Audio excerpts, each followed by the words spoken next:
ये छात्रों, आप सभी का स्वागत है कुमार स्टडी 24 चैनल पर। दोस्तों, आज हम लोग क्लास 10 एनसीईआरटी गणित के एक्सरसाइज 3.2 के प्रश्न संख्या 6 और 7 को हल करेंगे। यदि आप इससे पहले का वीडियो नहीं देखे हैं तो मैं डिस्क्रिप्शन में लिंक दे देंगे, वहां से आप देख सकते हैं। चलिए तो वीडियो को शुरू करते हैं। हम लोग आज 6 और 7 नंबर सवाल हल करेंगे। ये 7वां नंबर जो सवाल है एग्ज़ाम की दृष्टि से बहुत ही महत्वपूर्ण है। ये आपको हर बार पूछा जाता रहा है, ठीक है, इसलिए इसको आप ध्यान से देखिएगा। ये जो समीकरण, दोनों समीकरण का ग्राफ बार बार आता है, ठीक है, इस बार भी आने की पूरी संभावना है, इसलिए आप लोग वीडियो को अच्छे से देखिएगा ताकि आपको अच्छे से समझ में आ जाए। चलिए वीडियो को शुरू करते हैं। देखिए, हम प्रश्न को कॉपी में लिख लिए हैं। कक्षा 10 प्रश्नावली 3.2 एनसीईआरटी गणित। प्रश्न 6 है, एक रैखिक समीकरण 2x + 3y - 8 = 0 दी गई है। दो चरों में एक ऐसी और रैखिक समीकरण लिखिए ताकि प्राप्त युग्म का ज्यामितीय निरूपण, जैसा कि पहला दिया है प्रतिच्छेद करती रेखाएं हो, दूसरा दिया है समांतर रेखाएं हो और तीसरा समपाती रेखाएं हो। ये आप लोगों को तीनों बता चुके हैं, ठीक है, इसलिए आप लोग प्रश्नावली 3.1 और 3.2 को अच्छे से देख लीजिएगा, आपको और अच्छे से क्लियर हो जाएगा। तो ये क्या होता है प्रतिच्छेद करती रेखाएँ, यानी कि प्रतिच्छेद करती रेखाएँ का क्या शर्त होता है, क्या कंडीशन होता है, ये हम समझेंगे। यहाँ पर हमको एक समीकरण और प्राप्त करना है, जो कि यहाँ पर एक समीकरण दे दिया गया है और एक समीकरण अपने से प्राप्त करेंगे और देखेंगे जो शर्त है प्रतिच्छेद करती रेखाएं पर, उस पर लगा के देखेंगे, फिर समांतर रेखाएं पर लगा कर देखेंगे और समपाती रेखाएं पर वो जो शर्त है लगा कर देखेंगे, तो हमें एक समीकरण मिल जाएगा, ठीक है। तो यहाँ पर देखिए, यहाँ पर सबसे पहले लिखेंगे हल। दिया गया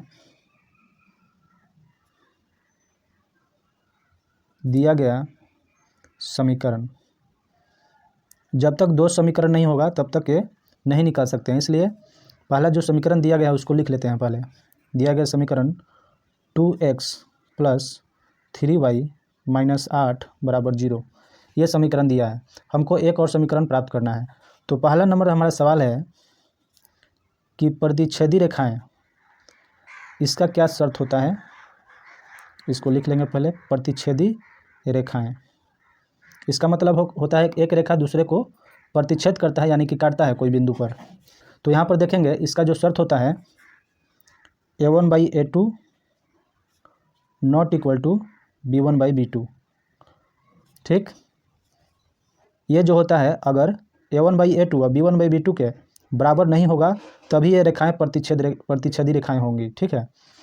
तो एक समीकरण ऐसा प्राप्त करना है कि बराबर ना हो। तो मान लीजिए कि यहाँ पर 2x + 3y - 8 = 0 दिया है, तो इसका a1 कितना है, ये आप लोगों को पिछले वीडियो में बताए थे। एक्सरसाइज 3.1 बना रहे थे तो उसमें आप लोगों को क्लियर कर चुके हैं। एक्सरसाइज 3.2 जो बना रहे थे तो हम इसके बारे में बताए थे कि प्रतिच्छेदी रेखाएं क्या होता है, समांतर रेखाएं क्या होता है और समपाती रेखाएं क्या होता है। फिर से एक बार रिवीजन कर लेते हैं। तो मान लीजिए कि यहाँ पर a1x है, b1y और यहाँ पर +c1 ये होता है। तो a1 कितना है, यहाँ पर इसका a1 दिया है 2, b1 कितना दिया है 3 और c1 कितना दिया है -8 दिया है। तो यहाँ पर a2 हमको ज्ञात करना है, तो एक समीकरण लेना पड़ेगा, ठीक है। तो मान लेते हैं, माना a2 बराबर क्या मानेंगे, a2 बराबर हम मान लेते हैं, हम कुछ भी मान सकते हैं, कोई भी समीकरण हमको ज्ञात करना है जो कि इस कंडीशन को फॉलो करता हो, ठीक है, कोई भी चीज़ मान सकते हैं, ठीक। तो मान लेते हैं कि a2 बराबर 3 और b2 बराबर 2 मान लेते हैं और c2 बराबर -7 मान लेते हैं, कुछ भी मान सकते हैं, ठीक है।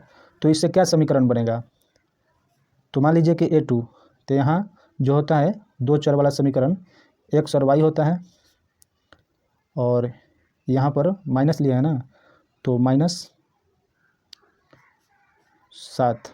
और देखिए a1 क्या होता है, a2 क्या होता है, इसमें होता है a1 पहला समीकरण का है, ये पहला समीकरण है, और यहाँ पर 3, a2 के जगह पर 3 यहाँ पर लिखेंगे, ठीक। b2 यहाँ पर लिखेंगे, y के साथ में गुना होता है, और यहाँ पर c1 के जगह पर, c2 के जगह पर -7 = 0। ऐसा हम इसलिए लिए हैं कि देखिए इसमें रखिए बराबर नहीं होगा, तो देखिए यहाँ पर A1 के जगह पर कितना है 2,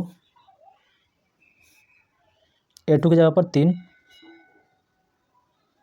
B1 के जगह पर कितना है B1 के जगह पर 3 और B2 के जगह पर 2 है। देखिए 2 है ना, तो यहाँ पर 2 लिखेंगे। तो यहाँ पर देखिए बराबर है, नहीं बराबर है, क्योंकि 2 ऊपर है 3 नीचे, यहाँ पर 3 ऊपर है 2 नीचे, तो ये बराबर नहीं है। इसलिए इस कंडीशन, ये समीकरण अगर ले रहे हैं तो बराबर नहीं हो रहा है। ठीक, अगर A1/A2 और B1/B2 बराबर नहीं रहेगा तब प्रतिच्छेदी रेखाएं होता है। ठीक, इसको C1/C2 देखने की ज़रूरत नहीं है, अगर ये बराबर आ जाएगा तब C1/C2 देखेंगे। इसका रूल होता है कि A1/A2 B1/B2 बराबर नहीं होना चाहिए, तभी ये प्रतिच्छेदी रेखाएं होंगी। ठीक, चलिए आगे दूसरा नंबर सवाल देख लेते हैं। समांतर रेखाएं हैं, तो लिखेंगे समांतर रेखाएं हैं। इसका क्या कंडीशन होता है?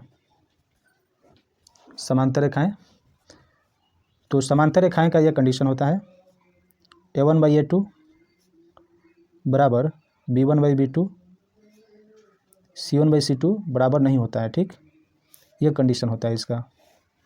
और इस पर लगा के देखेंगे, एक समीकरण तो हमारे पास है, ये वाला समीकरण है हमारे पास, एक समीकरण और लेना है। तो मान लेते हैं कि अगर हम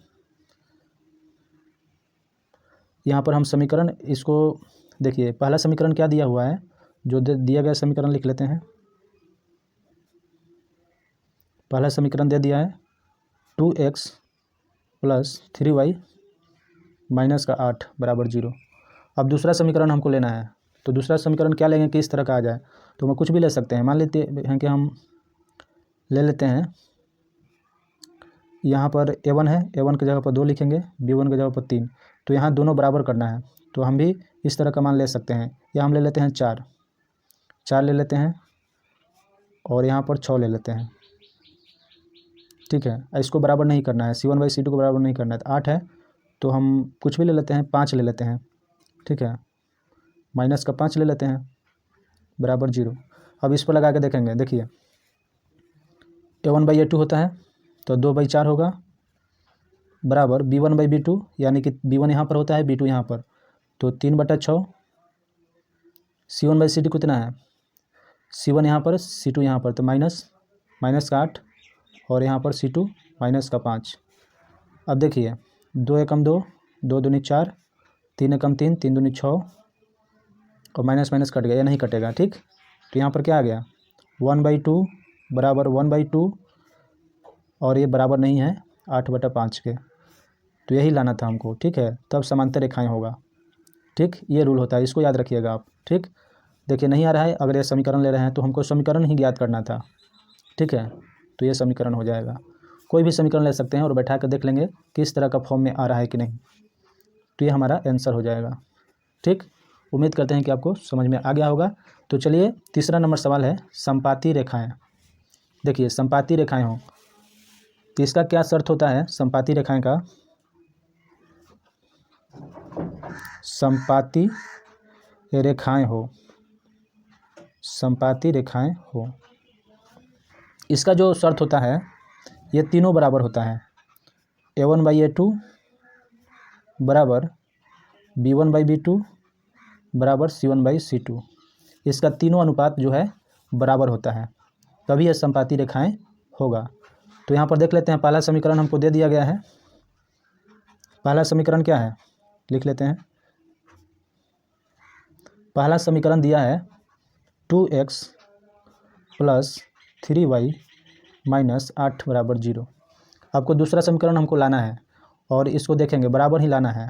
ठीक है, तभी संपाती रेखा होगा। तो मान लेते हैं कि यहाँ पर बराबर लाना है, तो कोई भी संख्या ले लेते हैं। A2 की जगह पर हम ले लेते हैं 4, यहाँ पर x रहेगा, और x जो होता है A2 के साथ में गुणज होता है, या A1 के साथ में। ठीक, और B2 क्या लेंगे 6 ले लेते हैं, क्योंकि बराबर लेना है, और 8 दूनी 16, ये 16 ले रहे हैं, तो बराबर हो जाएगा। ठीक, कोई भी समीकरण आप ले सकते हैं, ये हम ले लिए। और इस पर बैठाइएगा ना A1/A2 B1/B2 और C1/C2 पर, तो जांच भी कर सकते हैं बराबर आ रहा है कि नहीं। तो ये हमारा आंसर हो गया। आपको बता देते हैं, यहाँ पर A1 होता है, A1, यहाँ पर A2, A1 नहीं, यहाँ पर B1, A1 B1 और C1, यहाँ पर क्या हो जाएगा A2 B2 और C2, y के साथ में B2 रहेगा, x के साथ में A2 रहेगा। ठीक, अब यहाँ पर बैठाइए A1/A2 तो 2/4, B1/B2 तो 3/6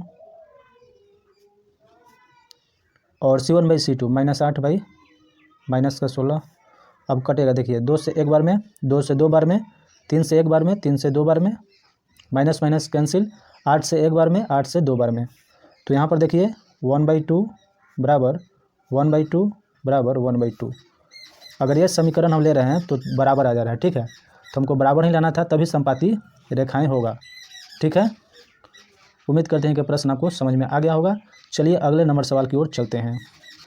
देखिए 7वां नंबर सवाल, ये VVI क्वेश्चन है। ठीक है, बहुत ही इंपॉर्टेंट है एग्जाम की दृष्टि से, एग्जाम में पूछा जा सकता है, इसलिए आप इसको अच्छे से समझ लीजिएगा। तो ये जो समीकरण दिया गया है, देखिए क्या प्रश्न बोल रहा है, समीकरणों x - y + 1 = 0 और 3x + 2y - 12 = 0 का ग्राफ खींचिए।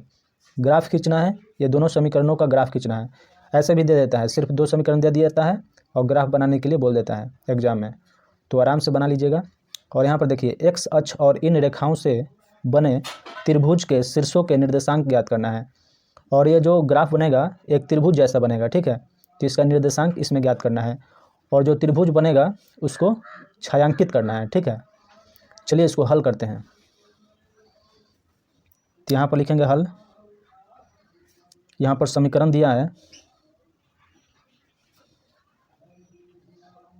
क्या दिया है, x पहला समीकरण है, x - y + 1 = 0, ये पहला समीकरण है।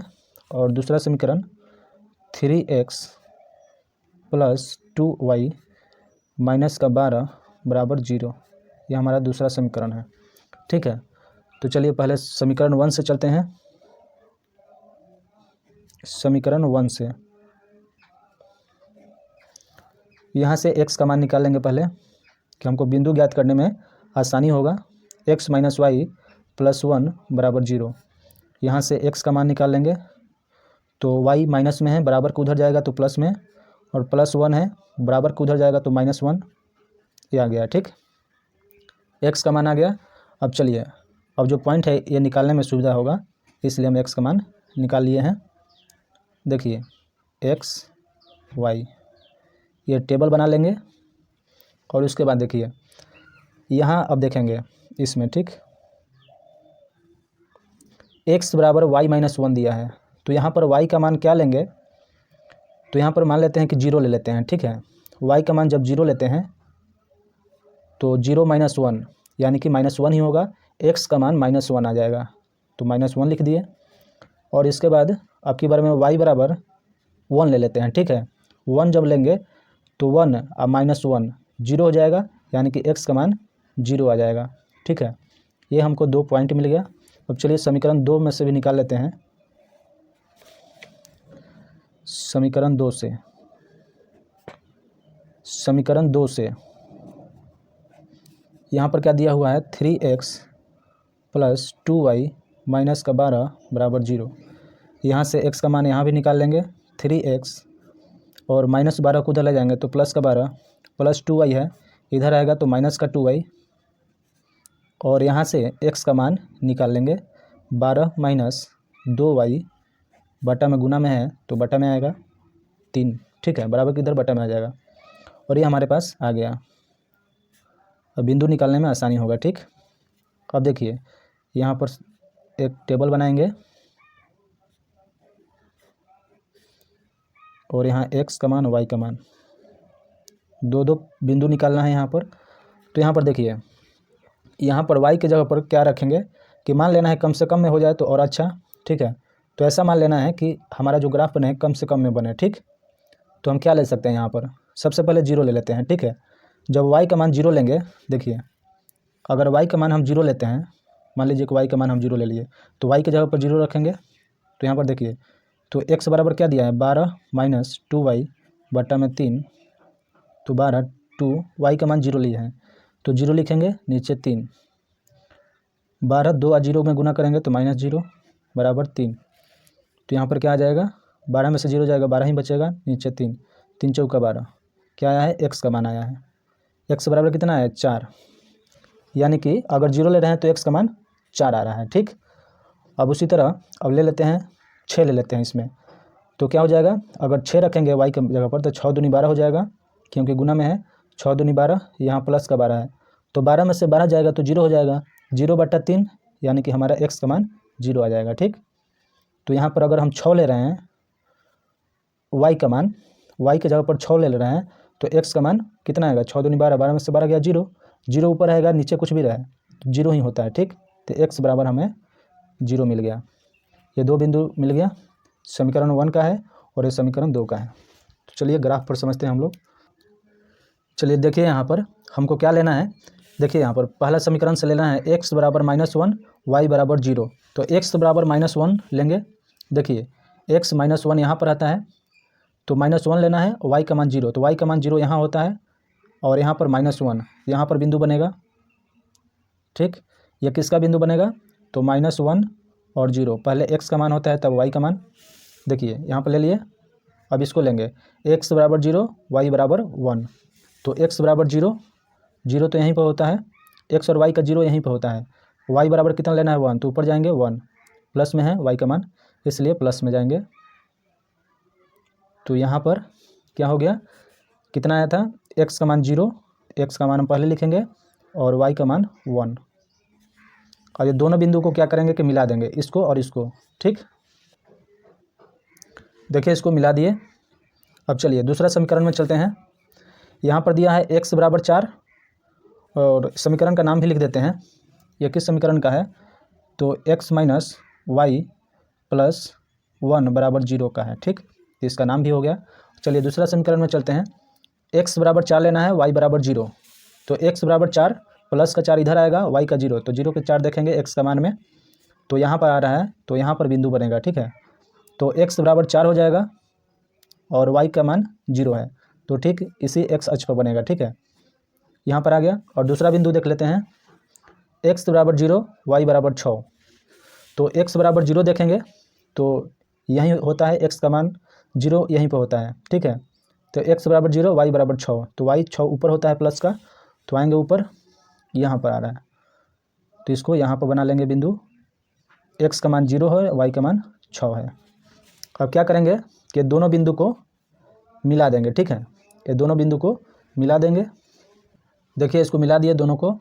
अब इसके बाद यहाँ पर प्रतिच्छेद कर रहा है। ठीक, तो इस बिंदु का निर्देशांक क्या होगा, इस बिंदु का निर्देशांक क्या होगा, तो मान लीजिए कहाँ कर रहा है, देखिए यहाँ इसके x अक्ष है तो इसके सामने है, 2 के सामने है, यानी कि देखिए यहाँ पर इसके सामने है, y अक्ष पर ठीक 3 के सामने है। ठीक है, तो यहाँ पर बिंदु क्या बनेगा, यहाँ पर 2 बनेगा ना, 2, तो x का मान 2 पहले लिखेंगे और उसके बाद 3, y का मान 3, ये बन जा रहा है। ठीक, तो हमको क्या ज्ञात करना है, निर्देशांक ज्ञात करना है और शीर्ष का, तो ये त्रिभुज बना है। देखिए यहाँ से यहाँ तक ये क्या बना है, त्रिभुज, तो इस त्रिभुज को हम नाम दे दे रहे हैं, त्रिभुज के शीर्ष हैं, मान लेते हैं कि ये वाला जो है बिंदु, इसको a मान लेते हैं। ठीक है, इसको b मान लेते हैं और इसको c मान लेते हैं। ठीक, और इसको क्या करना, देखिए यहाँ पर प्रश्न में क्या बोल रहा है, त्रिभुज के शीर्षों के निर्देशांक ज्ञात कीजिए और त्रिभुजाकार पटल को छायांकित कीजिए, यानी कि छायांकित करना है। त्रिभुज जो बन रहा है इसको हमको क्या करना है, छायांकित करना है।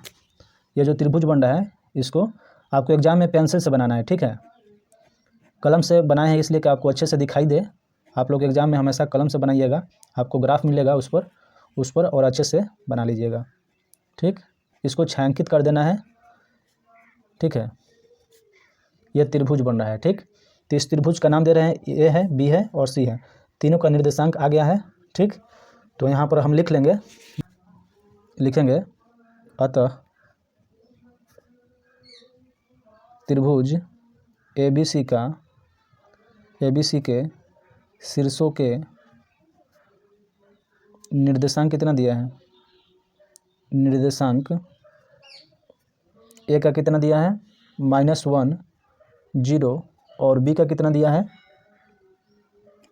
4,0 तथा C का कितना दिया है, 2, 3। ये आपका आंसर आ गया। ठीक, उम्मीद करते हैं कि सभी प्रश्न आपको समझ में आ गए होंगे। यदि वीडियो अच्छा लगा है तो लाइक कर दीजिएगा और चैनल पर नए हैं तो सब्सक्राइब करना ना भूलिएगा, ताकि मैं बोर्ड एग्ज़ाम के लिए इसी तरह का वीडियो लाता रहूँगा। चलिए तो फिर मिलते हैं नेक्स्ट क्लास में, तब तक के लिए धन्यवाद।